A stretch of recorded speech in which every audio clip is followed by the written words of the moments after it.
দুশ্মন ধ্বংস কৰিবলৈ, দুশ্মনৰ ক্ষতিৰ পৰা চিৰকাল নিৰাপদে থাকিবলৈ কুৰআনে কাৰিমৰ সৰু এটি আয়াত মাত্ৰ 7 বাৰ পাঠ কৰি জলকীয়াৰ ওপৰত ফুক দিলে দুশ্মনৰ শৰীৰ জ্বলা পোৰা কৰিবলৈ আৰম্ভ কৰিব। দুশ্মন যিমানেই শক্তিশালী নহওক কিয় আপোনাৰ ভৰিত পৰিবলৈ বাধ্য হৈ যাব ইনশাআল্লাহ। আমলটি যিসকলে কৰিছে তেওঁলোকে নিজ চকুৰে ইয়াৰ ফলাফল দেখিবলৈ পাইছে। সঠিক নিয়মত এই আমলটি যদি আপুনি কৰিব পাৰে ইনশাআল্লাহ সকলো ধৰণৰ দুশ্মনৰ ক্ষতিৰ পৰা আপুনি বাচি থাকিব পাৰিব। কোনো দুশ্মনে আপোনাক ক্ষতি কৰিব নোৱাৰে। যোনে আপোনাক ক্ষতি কৰিব বিচাৰে সি নিজে নিজেই ধ্বংস হৈ যাব। যেতিয়ালৈকে আপোনাৰ ভৰিত নপৰে, আপোনাৰ পৰা ক্ষমা প্ৰাৰ্থনা নকৰে, তেতিয়ালৈকে তাৰ শান্তি নহয়। এই আমলটি যেতিয়া কৰে তাৰ আগতে আপুনি সুন্দৰকৈ অজু কৰি ল'ব। অজু কৰি লৈ পাক পবিত্ৰ হৈ এটি নিৰ্জন স্থানত আপুনি 5টা অথবা 7টা ল'লে বেছি ভাল হয়। 7টা জলকীয়া আপুনি লৈ ল'ব। তাৰপিছত এই আমলটি আপুনি কৰিব। আমলৰ নিয়ম কানুনখিনি মই ধুনীয়াকৈ বুজাই দিছোঁ। মনত ৰাখিব, কোনো সৰু সুৰা দুশ্মনৰ কাৰণে, আমাৰ সকলোৰে সৰু সুৰা দুশ্মন থাকেই, কোনো সৰু সুৰা দুশ্মনৰ কাৰণে এই আমলটি আপুনি নকৰিব। যেনে আপোনাৰ ফেমিলিৰ মাজত, ভাই ককাই ৰিষ্টেদাৰৰ মাজত সৰু সুৰা কথালৈ কেতিয়াবা ফিটনা লাগি থাকে, সেইবোৰ দুশ্মনৰ কাৰণে আপুনি এই আমল নকৰিব। যদি কোনো দুশ্মন আপোনাৰ জানৰ দুশ্মন হয়, ডেঞ্জাৰ দুশ্মন হয়, তেতিয়াহে আপুনি এই আমলটি কৰিব। কাৰণ লগে লগে একশ্যন কৰে। কিন্তু সেইকাৰণে কোনো সৰু সুৰা দুশ্মনৰ কাৰণে এই আমল নকৰিব। দুশ্মনটো আমাৰ সকলোৰে থাকে, কম বেছি দুশ্মন সকলোৰে আছে। আপুনি ভাল কাম কৰক, বেয়া কাম কৰক, ভাল কাম কৰিলে আজিৰ সমাজত দুশ্মন বেছি থাকে। কিছুমান দুশ্মন গোপনত থাকে। স্পষ্ট যিসকল দুশ্মন হয় আমি তেওঁলোকৰ লগত মোকাবিলা কৰা অতি সহজ হয়। কিছুমান গোপনত থাকি আমাক ক্ষতি কৰাৰ চেষ্টা কৰে। আমাৰ জানৰ দুশ্মন হৈ থাকে, ল'ৰা ছোৱালীৰ দুশ্মন হৈ থাকে, আগবাঢ়িবলৈ নিদিয়ে, ছাকচেছ দেখা পায়, জীৱনত উন্নত দেখা পায়, জ্বলে, ক্ষতি কৰাৰ চেষ্টা কৰে। আজিৰ সমাজত, আজিৰ বুলি নহয় আগৰ পৰাই চলি আহিছে, এই পৃথিৱীত যিসকল নেকি নেক বান্দা হয়, ভাল মানুহ হয়, তেওঁলোকৰ দুশ্মন বেছি হয়, শয়তানৰ বন্ধু বেছি, আৰু অলি আউলিয়াসকলৰ, পয়গম্বৰসকলৰ শত্ৰু বেছি। যিসকল নেক বান্দা হয়, মানুহৰ কল্যাণৰ কাৰণে কাজ কৰ্ম কৰে, তেওঁলোকৰ দুশ্মন বেছি হৈ যায়, তেওঁলোকৰ জানৰ দুশ্মন হৈ যায়। যি আমলটি মই কৈ দি আছোঁ, এই আমলটি খুদ ৰাছুলুল্লাহ সাল্লাল্লাহু আলাইহি ওয়াসাল্লামে কৰিছিল। খুদ ৰাছুলুল্লাহ সাল্লাল্লাহু আলাইহি ওয়াসাল্লাম কুৰআনে কাৰিমৰ এই আয়াত পাঠ কৰিছিল। আল্লাহ তাআলাই তেখেতক হেফাজত কৰিছে। আল্লাহ যাক ৰক্ষা কৰে তাক কোনেও মাৰিব নোৱাৰে। মানুহে কয় নহয়, ৰাখে আল্লাহ মাৰে কোন। ৰাছুলুল্লাহ সাল্লাল্লাহু আলাইহি ওয়াসাল্লাম নবুৱত পোৱাৰ পিছত যেতিয়া মক্কাৰ বাসিন্দাসকলক ইছলামৰ দাৱাত দিলে, তৌহিদৰ দাৱাত যেতিয়া দিয়ে, চাৰিওফালে মানুহ দুশ্মন হৈ গ'ল। কুহে চাফাৰ সেই ঘটনাটো আমি সকলোৱে জানো। ৰাছুলুল্লাহ সাল্লাল্লাহু আলাইহি ওয়াসাল্লামক যেতিয়া আল্লাহ তাআলাৰ পক্ষৰ পৰা হুকুম আহিল, হে নবী আপুনি দিন প্ৰচাৰ কৰক, দিনৰ এলান কৰক। ৰাছুলুল্লাহ সাল্লাল্লাহু আলাইহি ওয়াসাল্লাম সকলো গোত্ৰৰ মানুহক কুহে চাফালৈ মাতি লৈ গ'ল। আৰু নবী সাল্লাল্লাহু আলাইহি ওয়াসাল্লাম তেওঁলোকক তলত ৰাখি নবী সাল্লাল্লাহু আলাইহি ওয়াসাল্লামে নিজে কুহে চাফাৰ ওপৰত উঠি গ'ল আৰু সকলোকে সম্বোধন কৰি নবী সাল্লাল্লাহু আলাইহি ওয়াসাল্লামে ইৰশাদ কৰিলে যে মই যদি কওঁ যে পাহাৰৰ সিপাৰে একদল দুশ্মন আহি ৰখি আছে, হাতিয়াৰ লৈ আহিছে আৰু তোমালোকৰ লগত যুদ্ধ কৰিব, বিশ্বাস কৰিবানে? সকলোৱে ক'লে যে নিশ্চয় আমি বিশ্বাস কৰিম।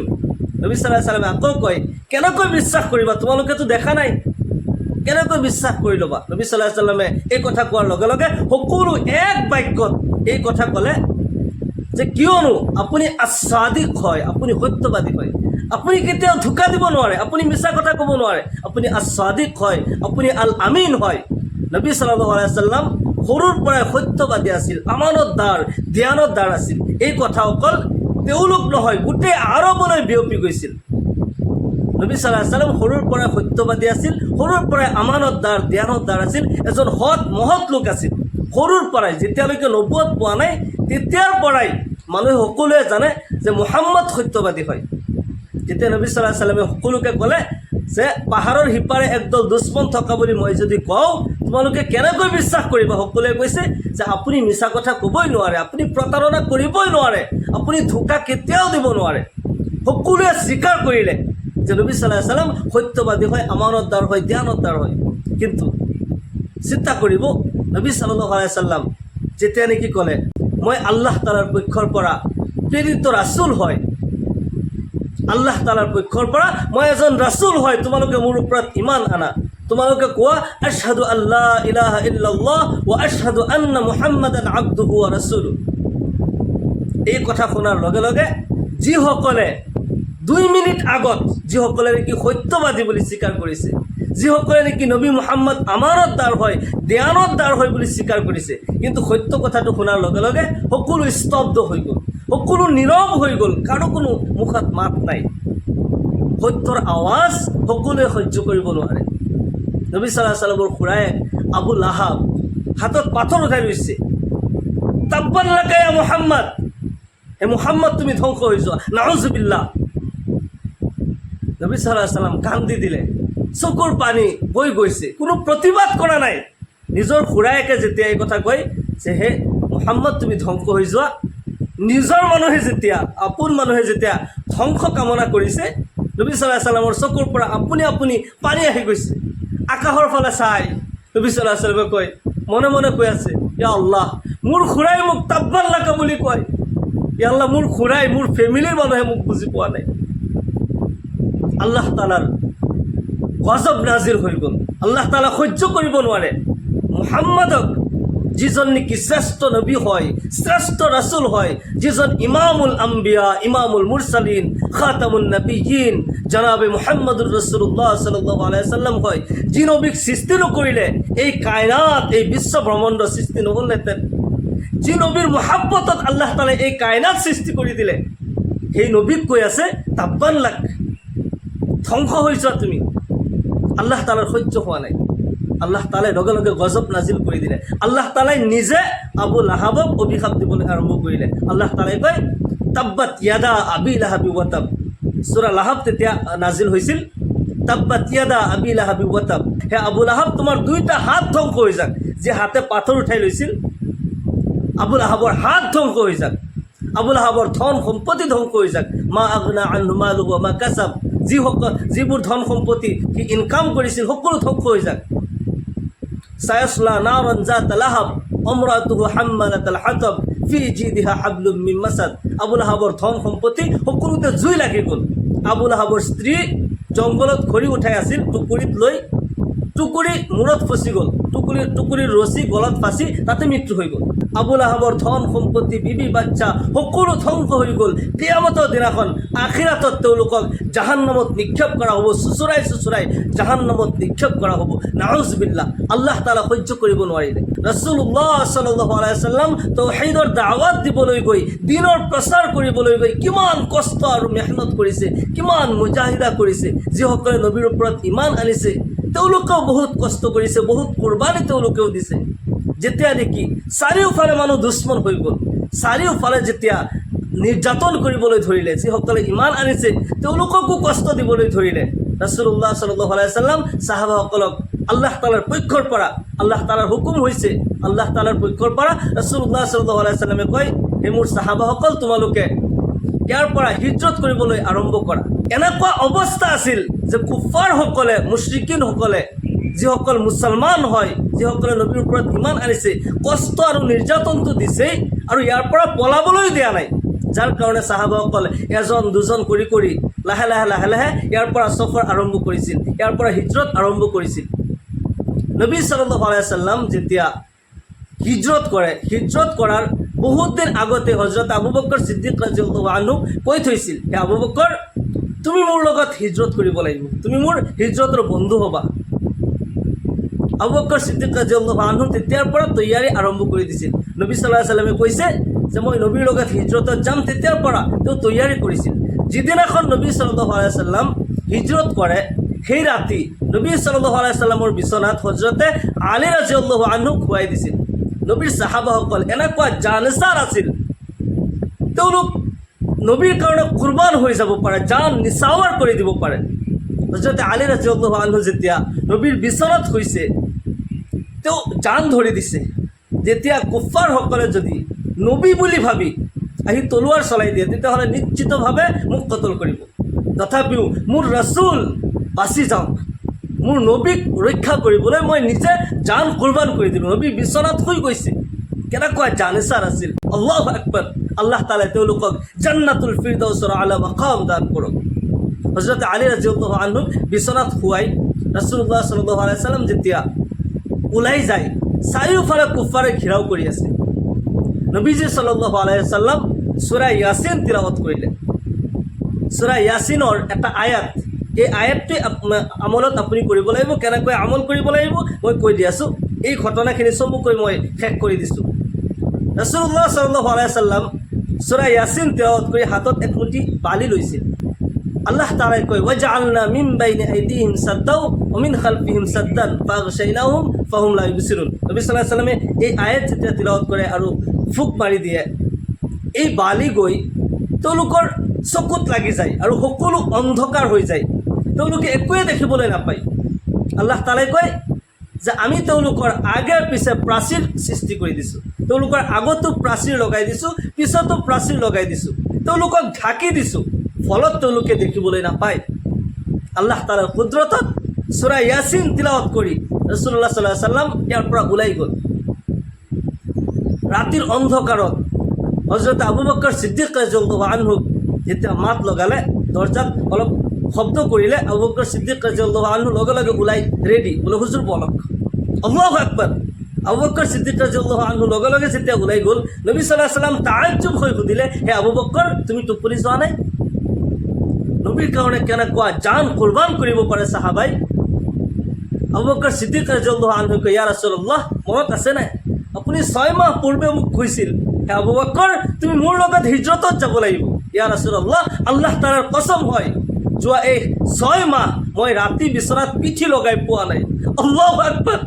তেনেকুৱা জানসাৰ সাহাবা হয়। সেইকাৰণেতো আল্লাহ ৰাসূল সাল্লাল্লাহু আলাইহি ওয়াসাল্লাম ইৰশাদ কৰে, আনতা সাহিবি ফিল গাৰ ওয়া সাহিবি আলাল হাউজ।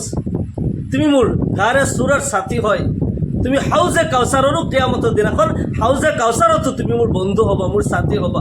আল্লাহু আকবাৰ। নবী সাল্লাল্লাহু আলাইহি ওয়াসাল্লাম যেতিয়া আবু বকৰ সিদ্দিক ৰাদিয়াল্লাহু আনহুক লগত লৈ যেতিয়া সফৰ কৰি আছিল, হিজৰত কৰি আছিল, এক গাঁতৰ ভিতৰত সোমাইছে। আল্লাহ তাআলাই যেনেকৈ যাক ৰক্ষা কৰে, দুশ্মনে তাক একোৱে কৰিব নোৱাৰে।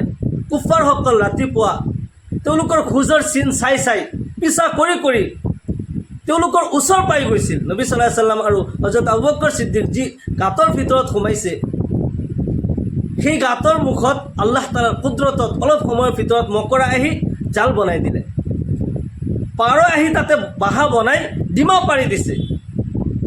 যেতিয়া আবু জেহেল আৰু তেওঁৰ ছাত্ৰীসকল লগত লৈ নবী সাল্লাল্লাহু আলাইহি ওয়াসাল্লামক পিছা কৰি সেই গাঁতৰ মুখত যাই ৰখিছে, আবু বকৰ সিদ্দিক ৰাদিয়াল্লাহু আনহু কয়, ইয়া ৰাসূলুল্লাহ, যদি অলপমান আগুৱাই চাই তেতিয়া আমাক দেখা পাই যাব। ৰাসূলুল্লাহ সাল্লাল্লাহু আলাইহি ওয়াসাল্লাম ইৰশাদ কৰে, লা তাহজান ইন্নাল্লাহ মা'ানা। আবু বকৰ, তুমি কোনো চিন্তা নকৰিবা, আল্লাহ আমাৰ লগত আছে। আল্লাহ যাক ৰক্ষা কৰে তাক কোনেও মাৰিব নোৱাৰে। তেওঁলোক আগুৱাই গ'ল, সেই গাঁতৰ মুখত দেখা পালে যে মকৰাই জাল পাতিছে, তাতে পাৰৈ বাহা বনাই ডিমা পাৰিছে। স্পষ্টভাৱে এইটো বুজিয়ে পায় যে এই গাঁতত এই মুহূৰ্তত কোনো মানুহ সোমোৱা নাই, কাৰণ যদি গাঁতত কোনোবা মানুহ সোমালে হয় মকৰাৰ জাল ভাঙি গ'ল হয়, পাৰ চৰাই ডিমা পাৰি আছে, এইবোৰ নতুন কোনোবা সোমালে এইবোৰ নাথাকিলে হয়। তাৰ পৰা তেওঁলোক ওলাই আহিল। আল্লাহ ৰক্ষা কৰিবলৈ হ'লে মকৰাৰ জালেই যথেষ্ট হয়। আল্লাহু আকবাৰ। যি কি নহওক, এই দুনিয়াত ভাল মানুহৰ দুশ্মন বহুত হয়, কিন্তু আল্লাহ তাআলাই ৰক্ষা কৰিলে তাক কোনেও একো কৰিব নোৱাৰে। নবী সাল্লাল্লাহু আলাইহি ওয়াসাল্লাম তেখেতৰ ছাত্ৰী আবু বকৰ সিদ্দিক ৰাদিয়াল্লাহু আনহুক লৈ বাচি গ'ল, তেওঁলোকে একো কৰিব নোৱাৰিলে। মূল কথা হৈছে যে বহুত দীঘলীয়া কাহিনী মই নকওঁ, যে আল্লাহ তাআলাৰ ওপৰত আমি ভৰসা কৰিব লাগিব আৰু আল্লাহৰ পৰাই মদত বিচাৰিব লাগিব, তেতিয়া আমাক কোনো দুশ্মনে আমাক ক্ষতি কৰিব নোৱাৰে। কোনো দুশ্মন যদি আমাৰ জানৰ দুশ্মন হয়, যাৰ পৰা আমি বাচি থাকিব পৰা নাই, যি নেকি মোৰ জানৰ দুশ্মন হয়, মোৰ বহুত ফালে জান মালৰ ক্ষতি কৰাৰ চেষ্টা কৰিছে, তেনেকুৱা দুশ্মনৰ কাৰণে মই এই আমলটি কৰিব পাৰোঁ। আমলটি কৰাৰ পূৰ্বে অৱশ্যই আপুনি 5টা কিংবা 7টা জলকীয়া আপুনি লৈ ল'ব আৰু সুন্দৰকৈ অজু কৰি আহি, মই যাক আগতে ক'লোঁ, সুন্দৰকৈ অজু কৰি আহি কোনো এক নিৰ্জন স্থানত দিন কিংবা ৰাতি, দিনতো এই আমল কৰিব পাৰে অথবা ৰাতিও এই আমল আপুনি কৰিব পাৰে। সুন্দৰকৈ অজু কৰি আহি প্ৰথমতে যদি পাৰে আপুনি 2 ৰাকাত ছলাতুল হাজত নামাজ পঢ়িব।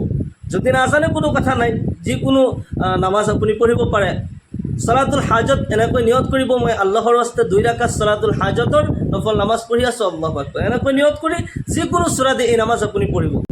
আৰু নামাজৰ পিছত চলাতুল হাজতৰ দোৱা এটা আছে, যদি নাজানে কোনো কথা নাই, পঢ়ি ল'লে ভাল হয়। তাৰপিছত জাইনামাজত বহি আৰু হাতত জলকীয়া ল'লে, এটা জলকীয়া প্ৰথমতে লৈ 3বাৰ দুৰুদ শৰীফ পঢ়িব, 3বাৰ ইস্তিগফাৰ পঢ়িব। পঢ়ি ইয়াৰ পিছত বিসমিল্লাহিৰ ৰহমানিৰ ৰহিম পঢ়িব। বিসমিল্লাহিৰ ৰহমানিৰ ৰহিম وجعلنا من بين أيديهم سدا ومن خلفهم سدا فأغشيناهم فهم لا يبصرون। এনেকৈ পঢ়িলে আকৌ পঢ়িব وجعلنا من بين أيديهم سدا ومن خلفهم سدا فأغشيناهم فهم لا يبصرون। এনেকৈ এবাৰ পঢ়িব, ফুক দিব, এনেকৈ 7বাৰ পঢ়িব, 7বাৰ ফুক দিব। দুশ্মনৰ নাম আৰু তাৰ মাকৰ নাম আপুনি মনত ৰাখিব, বা স্পষ্ট কৰিব পাৰে বা মনত ৰাখিলেও হ'ল যে অমুক আপোনাৰ দুশ্মন হয়, আপুনি ধ্যান ৰাখিব। এনেকৈ এদিন এটা জলকীয়াত 7বাৰ আপুনি পাঠ কৰিব আৰু বাকী জলকীয়াখিনি আপুনি থৈ দিব। এটা জলকীয়া আপুনি জুইত আপুনি জ্বলাই দিব। আপুনি গেছৰ জুইতো জ্বলাব পাৰে, চৌকাৰ জুইত জ্বলাব পাৰে, মমৰ জুইত জ্বলাব পাৰে। একদম জলকীয়াৰ আগৰ পৰা জ্বলাবলৈ আৰম্ভ কৰিব। এদিন এটা জলকীয়া ল'লে, এই আমল কৰিলে, নেক্সট দিন আকৌ আৰু এটা জলকীয়া ল'লে, আকৌ এই ছেম আমল কৰিলে, এনেকুৱাকৈ 7 দিন 7টা জলকীয়া যেতিয়া আপোনাৰ জ্বলোৱা শেষ হৈ যাব, আপোনাৰ দুশ্মন যিমানেই শক্তিশালী নহওক কিয় তাৰ গাত জ্বলা পোৰা কৰিবলৈ আৰম্ভ কৰিব। আপোনাৰ আগত আহি যেতিয়ালৈকে ক্ষমা প্ৰাৰ্থনা নকৰে, আপুনি যেতিয়া মাফ কৰি নিদিয়ে, সি শান্তি নাপায়। সেইকাৰণে সৰু সুৰা কোনো দুশ্মনৰ কাৰণে এই আমলটি আপুনি নকৰিব, লগে লগে একশ্যন কৰে। কিন্তু এই আমলটি লগে লগে একশ্যন কৰিব। আমলটি আপুনি কৰি 7 দিন শেষ হোৱাৰ আগতেই একশ্যন আৰম্ভ হৈ যাব। কিন্তু ইখলাছৰ সৈতে এই আমলটি আপুনি কৰিব। মনত ৰাখিব, আপুনি কিন্তু 5 ওয়াক্ত নামাজী হ'ব লাগিব। যদি আগৰ পৰা পঢ়া নাই, আপুনি এতিয়াৰ পৰা পঢ়ক। 5 ওয়াক্ত নামাজ পঢ়িব, তেতিয়া আপোনাৰ আমল ফলাফল লাভ কৰিব। এই আমল তেতিয়া কামত আহিব। যদি আপুনি বেনমাজী হয়, নামাজৰ প্ৰতি আপোনাৰ গুৰুত্ব নাই, কোনো মুমিন এনেকুৱা হ'ব নোৱাৰে যাৰ নেকি নামাজৰ প্ৰতি অৱহেলা। কোনো মুমিনৰ নামাজৰ প্ৰতি সুস্তি থাকিবই নোৱাৰে। 5 ওয়াক্ত নামাজ আমি সকলোৱে পঢ়িব লাগিব। আল্লাহ তাআলাই আমাৰ ওপৰত 5 ওয়াক্ত নামাজ খৰচ কৰিছে, তাতে কোনো ধৰণৰ কম্প্ৰমাইজ নাই যে 1 ওয়াক্ত নপঢ়িলোঁ আল্লাহ তাআলাই মাফ কৰি দিব। নহ'ব।